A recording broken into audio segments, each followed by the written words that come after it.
My name is Willie Wan. I am the Director of Engineering for Ports America. My primary role is to procure and provide guidance for the West Coast for Ports America on all equipment buys. So day-to-day terminal operations really relies around cargo handling equipment that's going to move cargo to and from the point of rest, to and from the vessel, and to and from the rail operations. We currently run a fleet of 225 units. The vast majority of those are propane, with over half of them being the ultra-low NOx units. We also have a legacy fleet of 5-ton to 10-ton forklifts that we've been utilizing propane now for many decades now.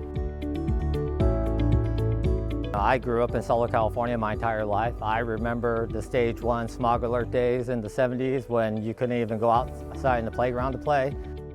The port operations have been plagued with brownouts for many years now. Understanding that the future of electrical infrastructure and the required power needs to go to a full electric fleet would basically create a long timeline for us to meet the zero emission goals. Many of the requirements that we see in California are going to be regulatory, but of late, recently, many of the port authorities have been implementing emission reduction requirements within their lease extensions.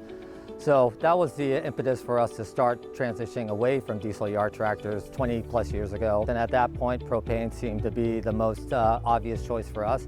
Our relationship with Mafia began with an introduction through an engine manufacturer through PSI. We found out that they were very close to getting EPA certification and a CARB executive order on an ultra-low NOx propane engine that would meet the horsepower and the duty cycles that we would need.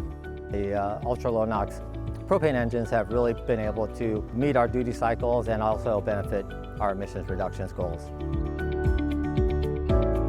So the primary benefit that we found with running a predominantly propane yard tractor fleet is really the cost per gallon.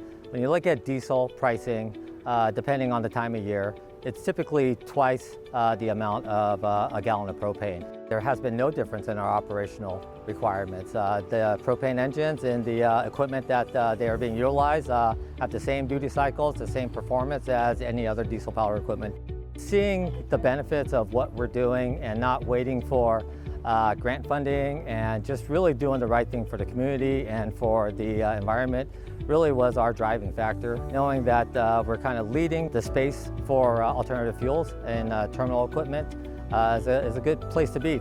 My comment to anyone else watching this would be, look at really the impact of your costs and look at the impact of the benefits to your environment and your community, and you will find that propane engines really do pencil out to be a net positive.